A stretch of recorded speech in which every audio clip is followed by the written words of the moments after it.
Welcome back, everybody. We heard a lot about starting companies, a lot about innovation, and a lot about inspiration.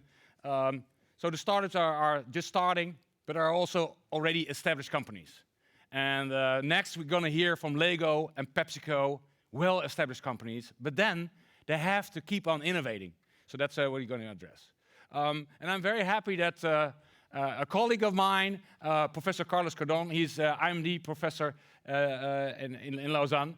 So he's great, and he's an academic for one thing, but he knows a lot of companies and what's happening really inside. So he has a lot of conversations with CEOs, CSOs, and the likes.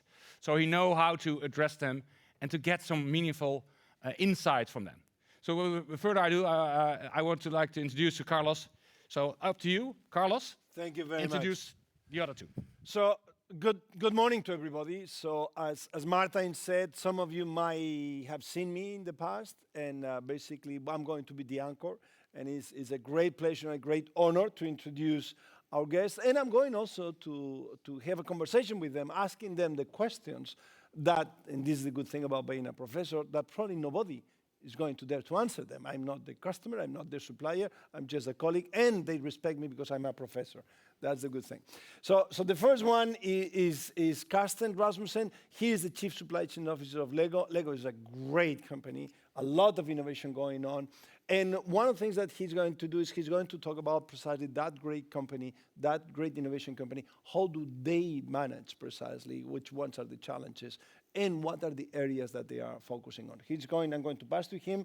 He says of himself that he believes he's a fantastic person. I told him, no, Carsten, you are awesome.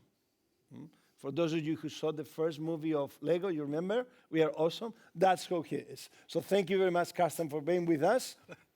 Thank you for setting me up.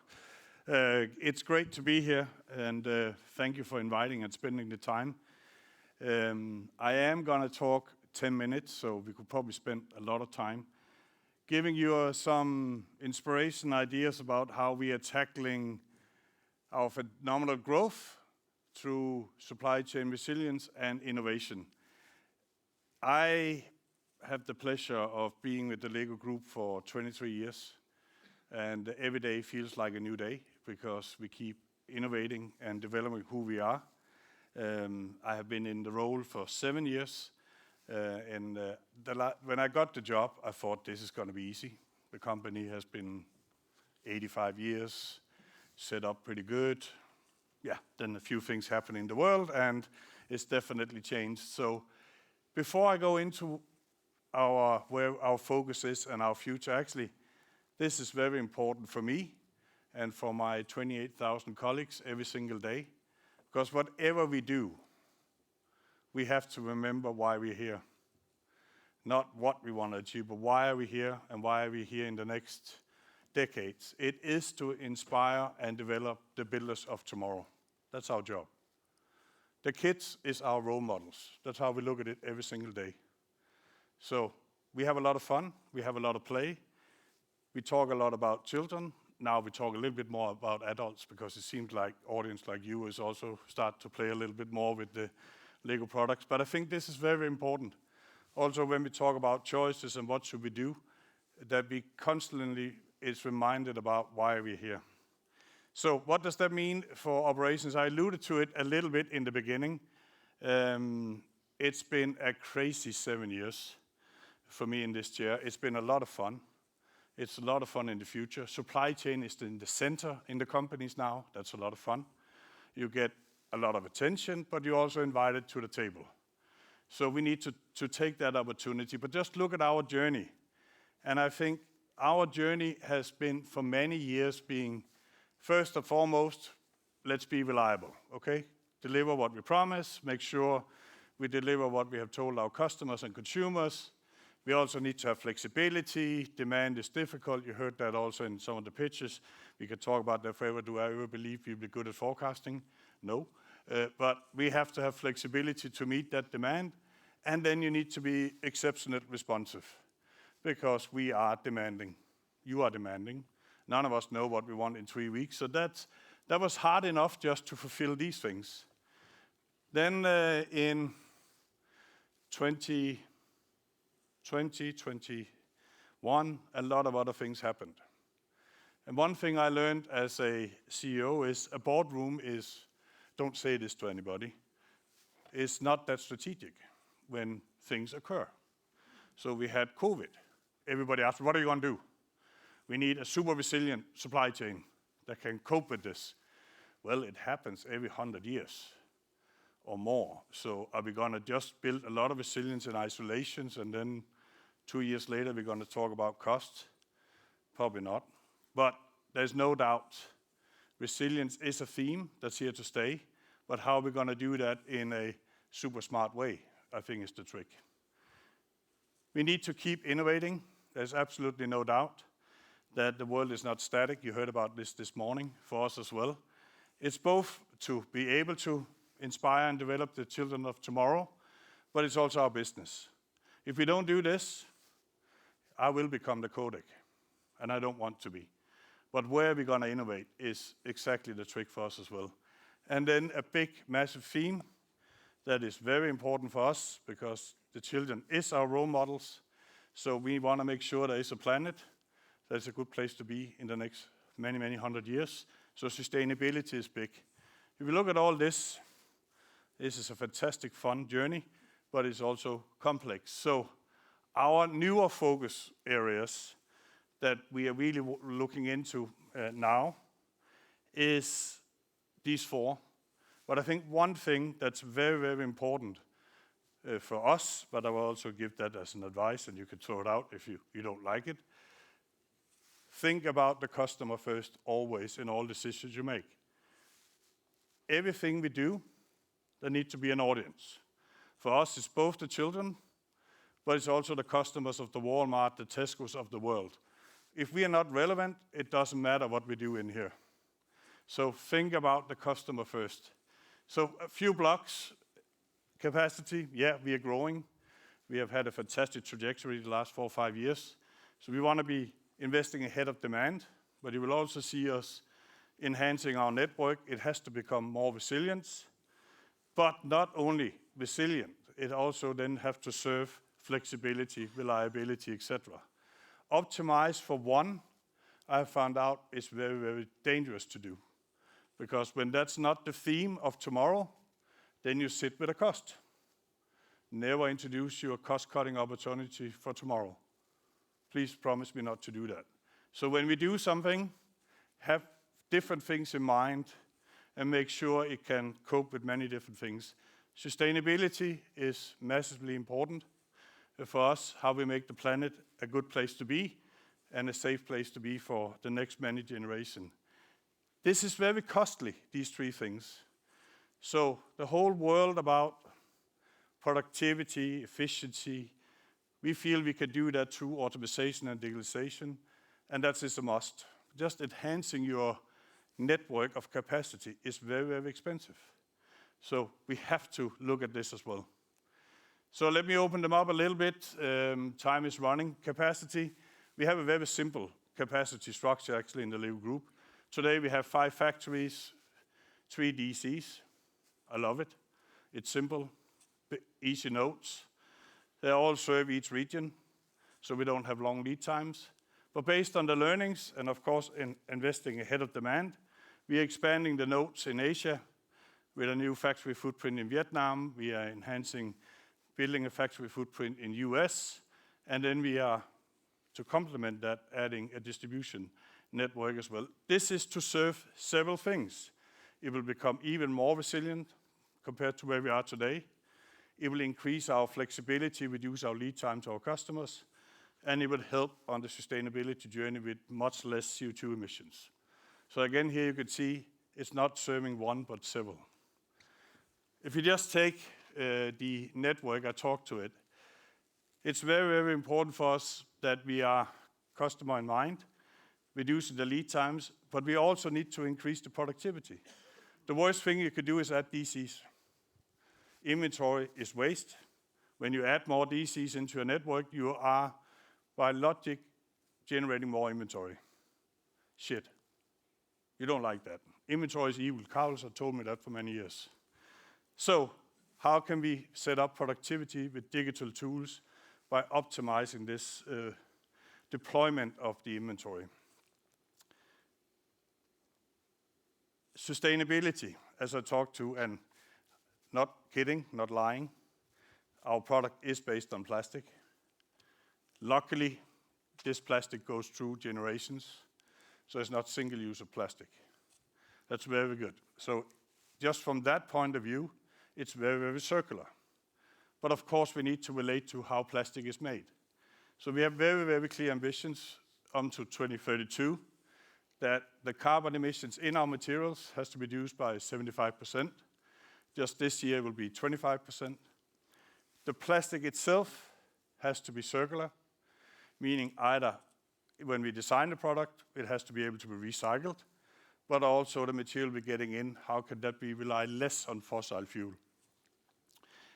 It is not only about carbon, but carbon takes a lot of time. We are partnering with all our Scope 3 suppliers network right now, and they're all getting targets, and we have close collaboration with them. Some of the fantastic startup this morning talked about this. This is a journey that everybody commits to and go out in the press and say, I can take 50% out or 100% out. But just to get all this going is a monster journey for all companies. All packaging by 25 will be with non-plastic. It will be all recyclable. And then our content of the plastic brick that you all know, by 2032, we believe, hopefully even more, that there will be 85% of that will have a circular content in the plastic. It is a little bit tricky to do this as well. It's very costly today. And by the way, we are producing billions of bricks every single year. We have done that for several years. And you would like that brick to be able to build with the new one. So we cannot just change the formula. It actually has to be a system that works also in the future to come. So, being a CEO, almost the same, CEO is a lot of fun. It's also complex. What you have to balance today compared to 7 years ago when I started is super complex. Supply chains become much more complex, so you have to make a lot of choices. Make sure you take the customer in first and you serve them well, but also why are we here, why are we doing it? You still have to deliver fantastic low inventories in stock to the customer on the shelf, having the right product. You still need to observe your manufacturing cost need being more productive, while you are asked to add a lot of cost in sustainability, in your manufacturing footprint, etc. So complexity management is very, very important. Last thing I want to say before I hand over, never look at a business case in isolation. Please don't do that. All cases looks good. You can make all business cases look good. But when you start stacking them up next to each other, you have a very complex matrix if you don't really monitor that in a good way. So with that, massive thank you and see you in the break.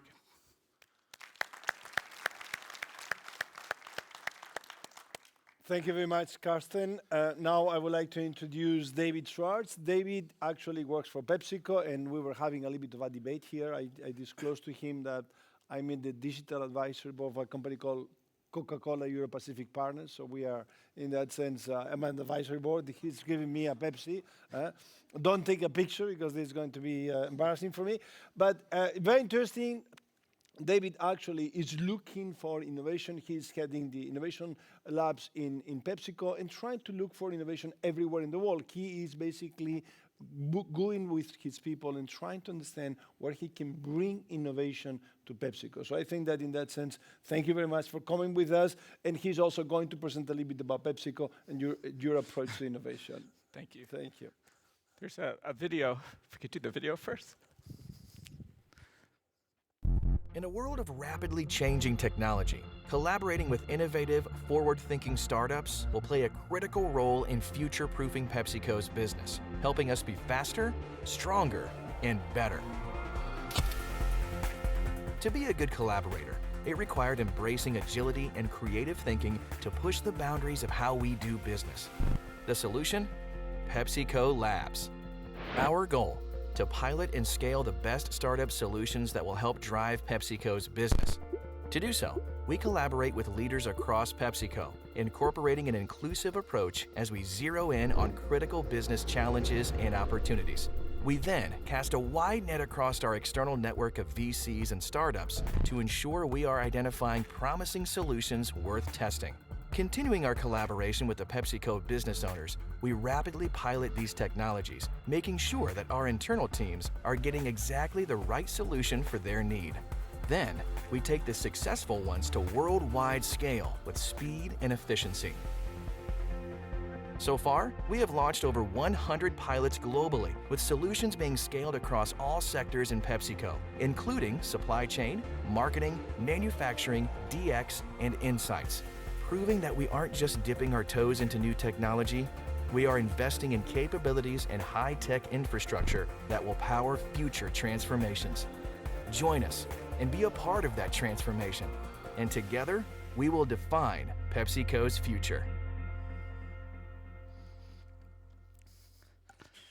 So, can I put this over here? So, a few years ago, I was David Schwartz working in PepsiCo for about 15 years. And I was going through the markets in Europe with the president of Europe. And he was telling me about a visit. He went on a roadshow, he met all these startups, and he was blown away. He said, David, I see all these startups, I'm inspired, but how do we work with them at such a large company? And I said, let me host a few people, some of your leaders, let me show them a startup ecosystem, and give me a few weeks to bring a proposal to you. Classic corporate, let me prove it to you, I'm gonna show it to you.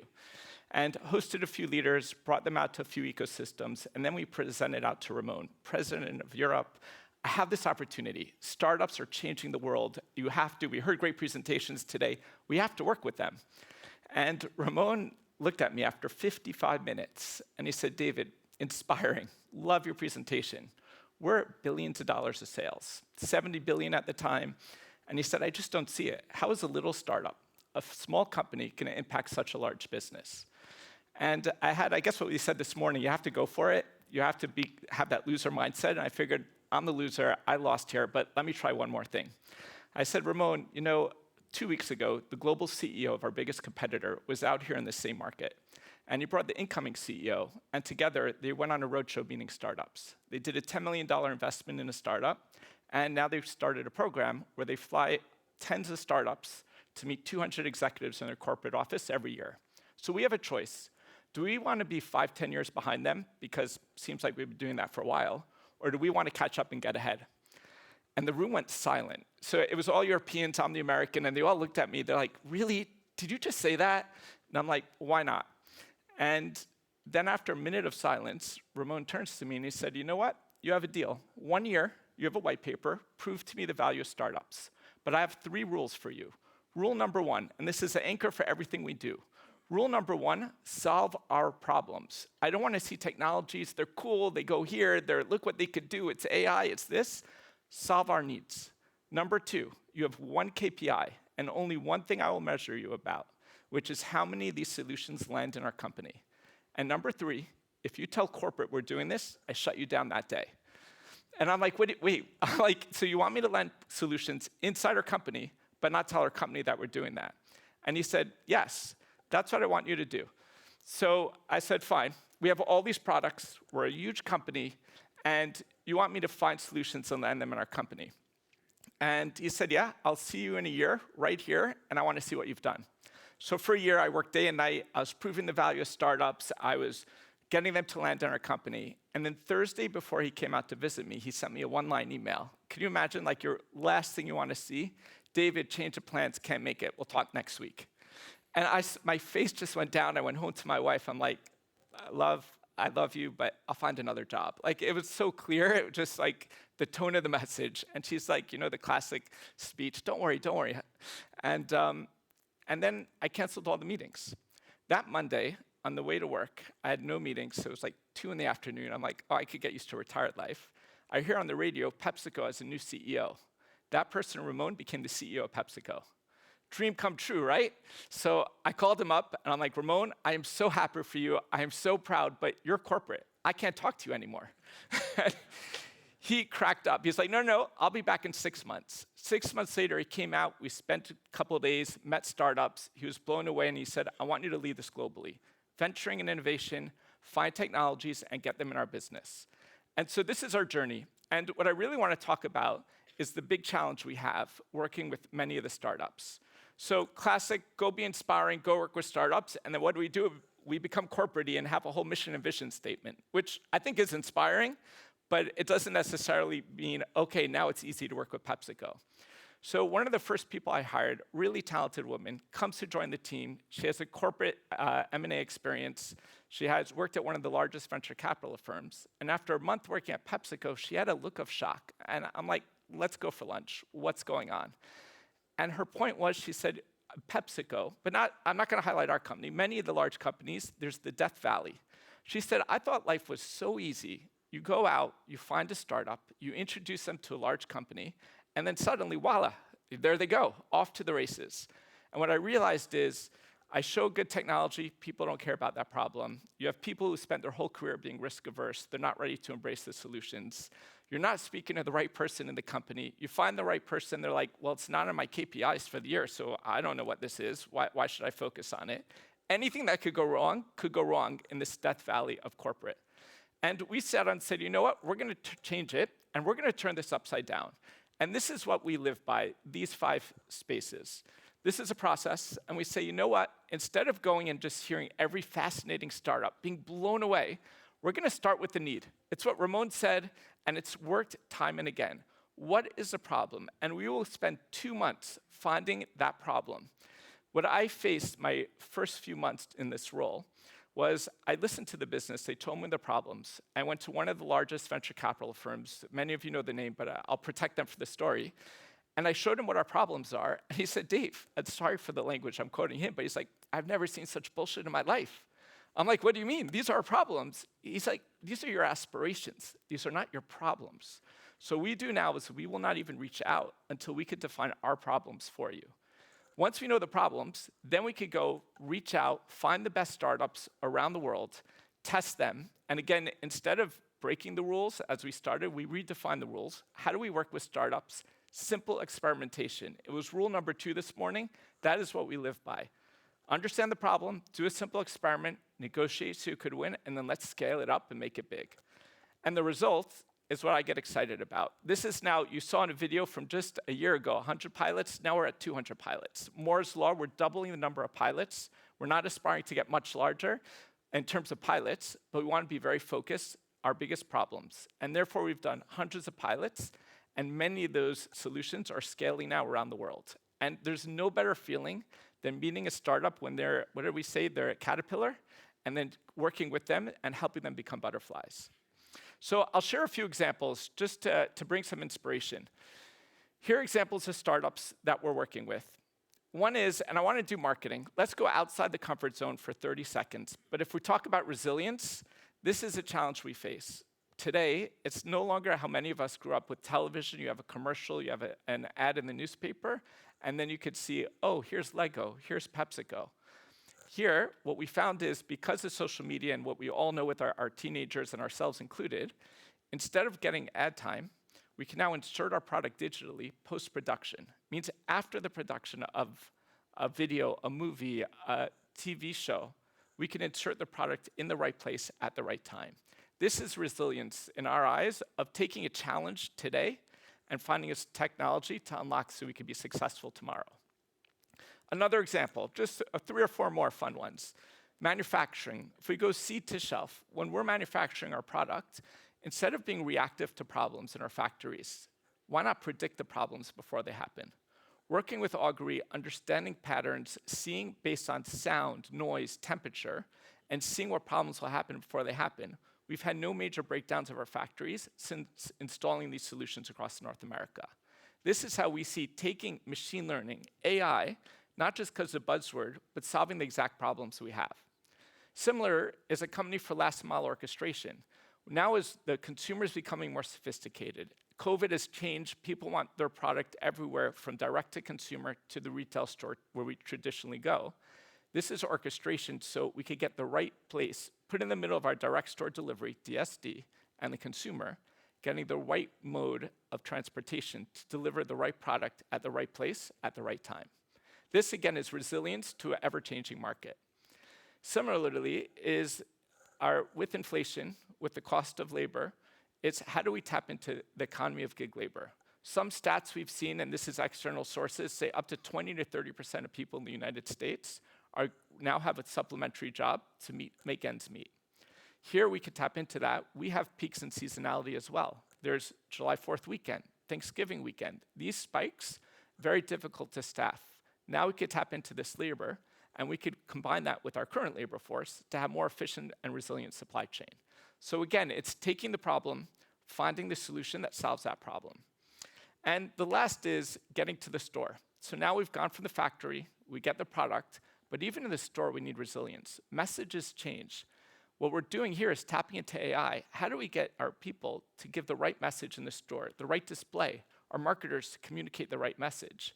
Again, tapping into AI, tapping into how our minds work, we're able to understand what are the right messages, what's the right way to communicate it, so we can put more smiles on more faces every day.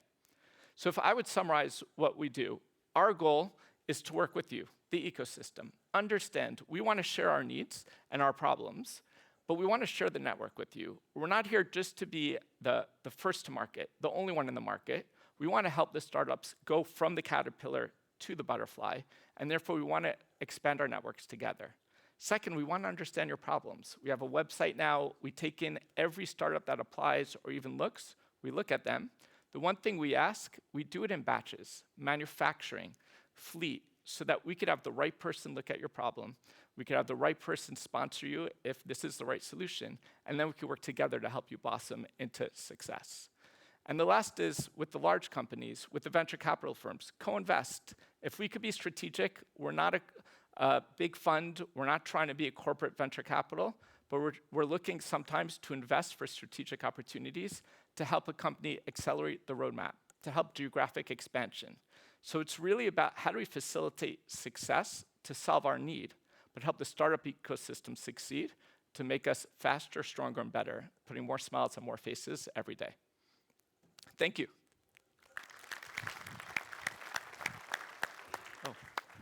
Thank you very much, David. So I would like now to start basically a conversation about some of the biggest challenges, some of the biggest pain points. And you started by saying what are the needs of the business. One of the interesting things is when you think about startups, in particular when you think about supply chain, there are many different ways of looking at different problems. And quite often, the question is only asked if we know that there is a potential solution. And this is going to be much more to Carsten. So if you look for the needs to innovation, to renew, to find new solutions in the supply chain in LEGO, which ones would be, from your point of view, the biggest needs? That you would say these are the areas where we're going to have the focus over the next years. No, it is very exciting, and I would say under the sustainability umbrella is where we truly are looking for help. Yes. And new competences, new skills. So in general, it is where we really talk, we're going to take a leap. It's not the continuous improvement. There I would say we're probably too complex to work with.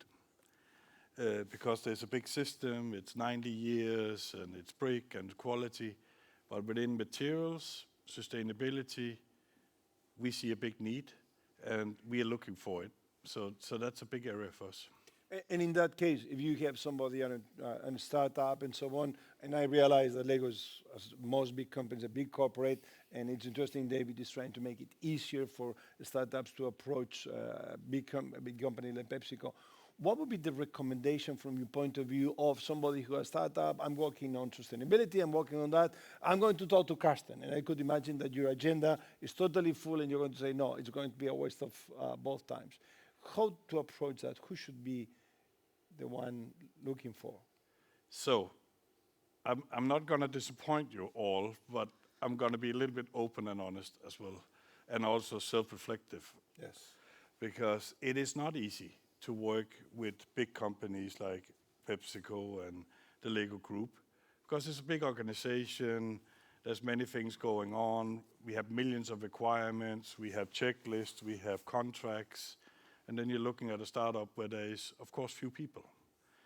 So start realistic. don't start with me, honestly. Find that niche where you can see, here is something I can really do to move it from A to something big, not just A to A+. Start small, get all the learnings, and then we can scale together. So that would be my biggest advice. Don't think, oh, the LEGO Group, millions, and look at all the profit, and wow, that could be fantastic. How come could we be 3,000 people tomorrow? You will kill yourself. We will kill you, unfortunately. Yeah. So be realistic and go into either a market or a niche and get traction. That's the best advice I could give. I would add something that Carsten also knows. Actually, probably you don't know that, but the biggest manufacturer of tires in the world is LEGO. It's not Pirelli, it's not Michelin, it's not Firestone. They make more tires than anybody else. So you can imagine the size of that. So that's a very interesting one. So basically what you're saying is don't try to look for the big sale to the big LEGO group. Look at the small part, look at the smaller company, a small unit within LEGO. There is where you could work. I think it's similar. What we've done is created our group to be that conduit into the larger company, to get to the right person. And there are a couple of areas that help. One is we actually very simply made a website where we say, here are our problems. labs.pepsico.com, not complicated, and if there's a solution, please, someone will look at every solution that applies, and hundreds apply.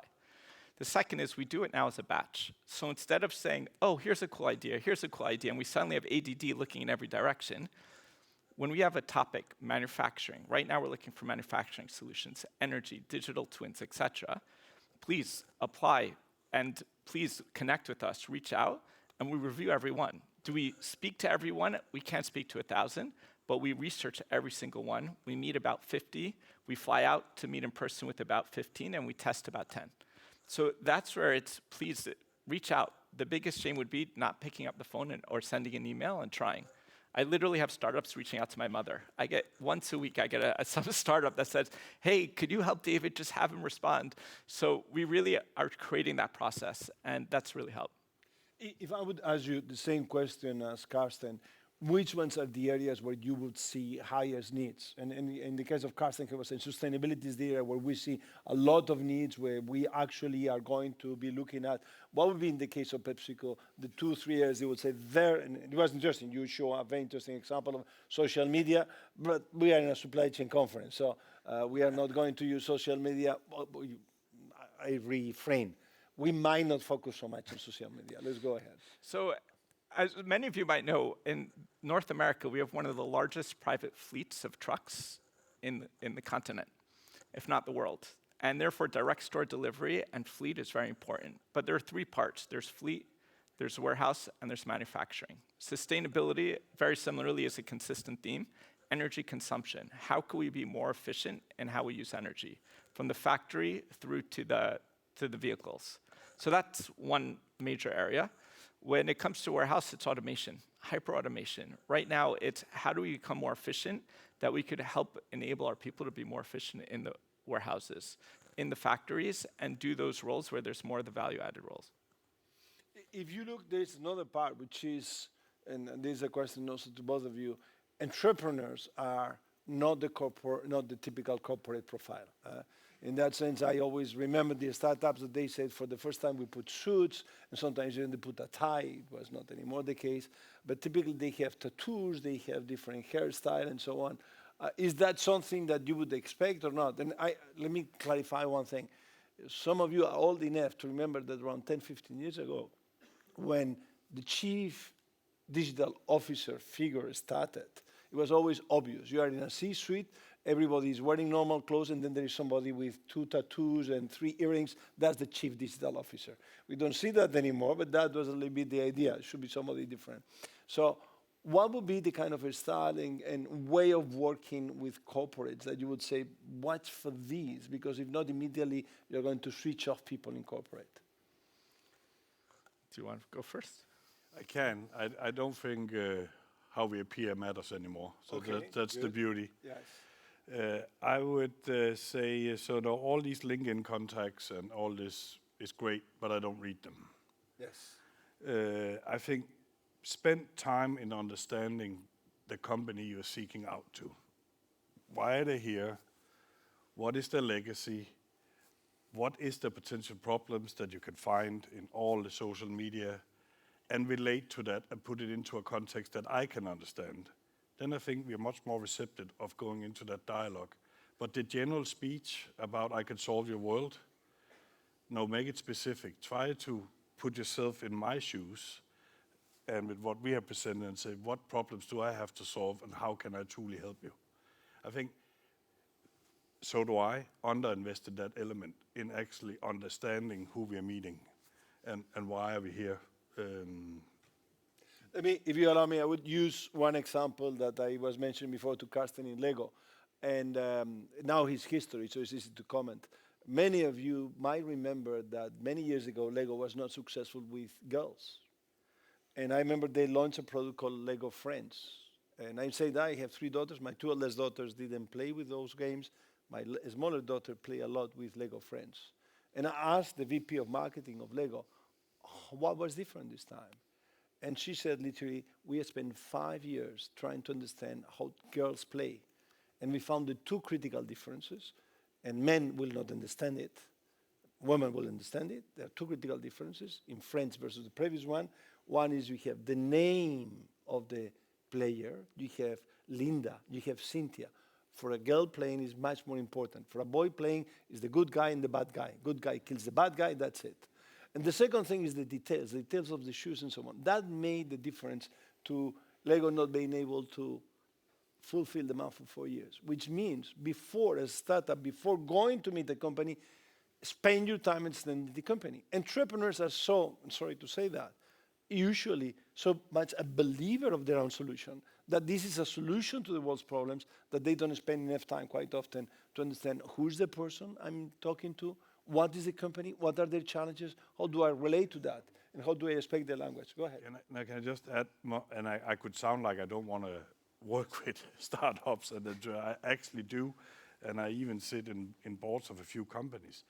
And my other advice would be, let's be open and honest.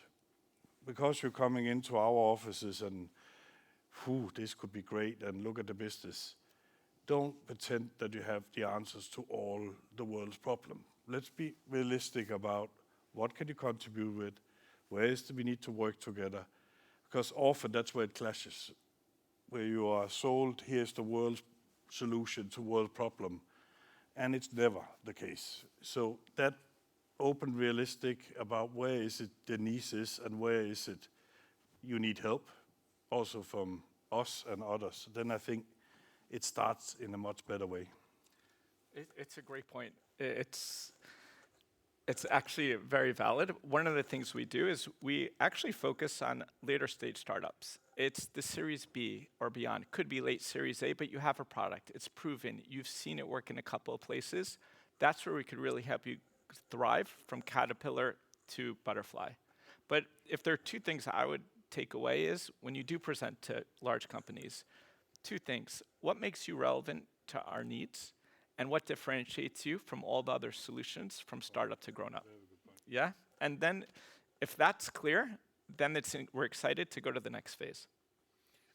One of the questions, and that would be, when you talk about startups, quite often is interesting, you look at professional investors. The professional investors are going to tell startups, when you want us to invest in you, tell us precisely what is different, what is unique in your company, and second, who are you?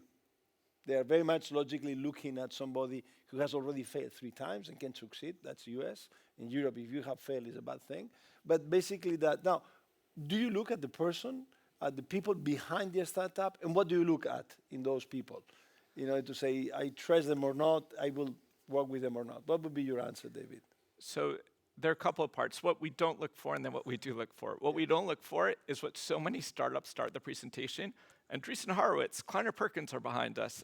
Okay, we want to know if you're solving our problem. It's nice, or I have a PhD from this school, and I have a master's from this school, and we have 14 logos of companies, all interesting. We want to know if we could connect with you. Can we collaborate and innovate together? Because we're going to need adaptive, we are complex, and we want to be able to grow together, which means, could you connect with us? Could you listen to what we're saying? When you say, here's my solution, and we express our problem, if you can't repeat back, oh, so this is a problem you're saying, but you just keep talking about what your solution is, we fear it's another one of the rigid companies that's just take it or leave it. So what we're really looking for is first, can you listen? Second, do you understand our industry? And third, are you honest? To echo what you said, are you going to be upfront with us what you can do and what you can't do? The biggest danger for us is an overpromise, underdeliver, where startups like, we could do it. Then they go back to their team like, okay, I overpromised, now go figure it out and make it work.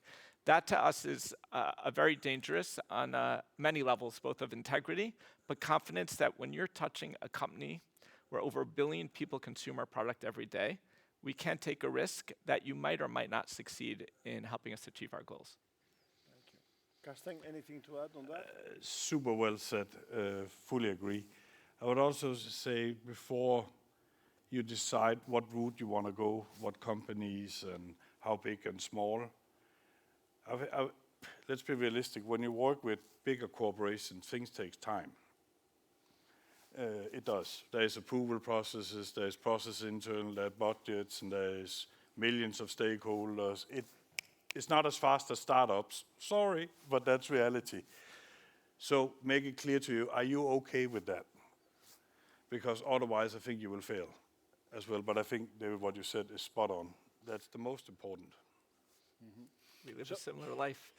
So the interesting thing also, the world of startups, many of them talk about pivoting at some point in time and changing. So, and we saw Magnus making a fantastic presentation, explains how companies started and so on, they changed.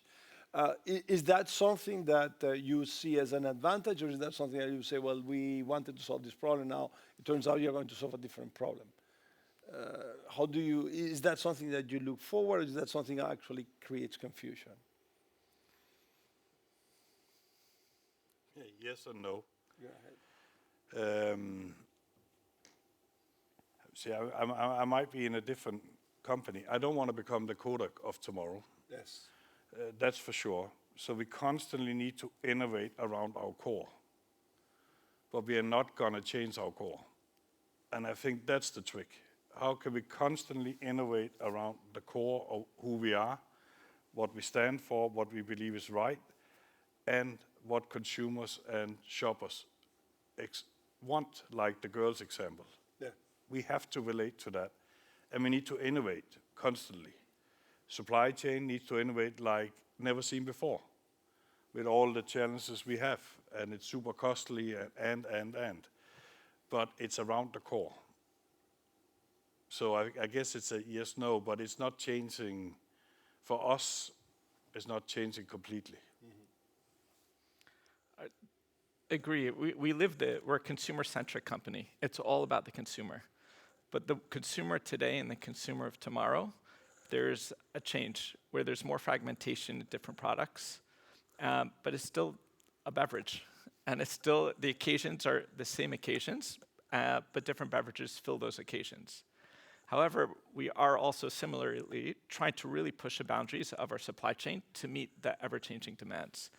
What we like to do when it comes to pilot is two parts. One is to get to pilot phase, have to really prove yourself. So let's really go deep before the pilot so we don't waste your time or our time. And therefore, we're going to have more rigorous questions. Ask the hard questions. Have the uncomfortable discussions to know, yes, you can integrate with our solutions. It's not going to be exorbitantly expensive that prices will have to change for the consumer. So we want to see that, yes, you pass those thresholds. The second is, if we do go to pilot, let's differentiate a POC and a pilot. Proof of concept, just do something very light touch, prove that the concept works, and it could work, and then let's go very quickly to pilot. We could even seamlessly integrate to that, but let's be very clear what we're trying to prove out each phase, so you don't do too much work or too little work. And the last thing I would emphasize is KPIs. If you're working with a large company, you have to move the needle in some way. Yes? I hear a laugh. There's so many like, I have the coolest technology. I'm telling you, it's great. How will it impact the business? Some metric we have, put more smiles and more faces, get it more quickly, have a better sustainability. And during the pilot, have those KPIs agreed before the pilot, and then measure how you did against those results at the end of the pilot. To us, that's a make or break, to make a go, no-go decision at the end. No, that was interesting because we saw the presentations that we saw a lot of KPIs. So in that sense, is something that lands. But I hear you saying it should be the KPIs that are relevant for you, not the ones that are relevant for the startup. It's a very different one in that sense. And to me, the last question, and I realize that we have not much time left, but the last question that we have, one of the challenges that any startup has is working with different companies, working with, and in that sense, you're talking about logistics and so on. Logistics is a game of how do we do economies of a scope and so on. So in that sense, startups are going to have different customers, and by definition, they are small companies. So at which point they're going to dedicate attention to you or not, at which point you have tolerance for them, saying, you know, they have, in this other industry, I have another big customer. How do you see that in that sense? What would be the advice for a startup to say, okay, let's try to diversify, which is one objective, but at the same time focus and not to do too many things to too many companies? What would be your advice based on what you have seen so far? So, this is a good question. Do a few things really well and go deep as opposed to spreading yourself thin. Now, yes, you have to figure out your economics, how far you could go, but to do a so-so job with 3 companies, and the industry is small, we see each other, we speak to each other, don't do a poor job across 3 companies or an okay job. Do an excellent job with 1, then go to 2, then go to 3. Manage your pipeline, but when you're gonna go deep, make it a success. I couldn't emphasize that more. It's just do it right, because a startup that gets 95% of the way there, again, we're selling billions of these a day. If we're not doing it exactly right, we can't go to the consumer and be like, the label's 95% right. it doesn't work. Or the taste is 95% of the way there. So we ask, just like we keep a high bar for our consumers, we expect you to keep a high bar to be able to prove your product and to be able to deliver that solution into the business. Carsten, any comment? Just to add what you're saying, I would say be selective also in your process, and I fully understand it could be very different being a startup versus a well-established company because financing, etc. But don't just go after the brands because you find that is the gateway and the door opener into the future. It's not. It's actually what you deliver. So if you find out after today, I am not going to work with that monster up in Denmark, I'll respect that wholeheartedly. And then you say, but I want to come back in 5 years because I think I need to work with X, Y, and Z. And to David's earlier point, it's not slide 1 about what companies you work with that will trigger me if I'm engaging or not. It's actually what are you going to deliver? And make sure when you present that it's not a continuous improvement, small, minor adjustment you can do. Focus on companies, products where you know, here I can make a leap. So that can either be the choice of company or the product. So that would be my biggest advice. Make a significant difference that we can measure and see value out of. Perfect. Thank you. Thank you very much to both of you for all your insights and your presentation. Thank you. Let's give them a big hand. Thank you very much.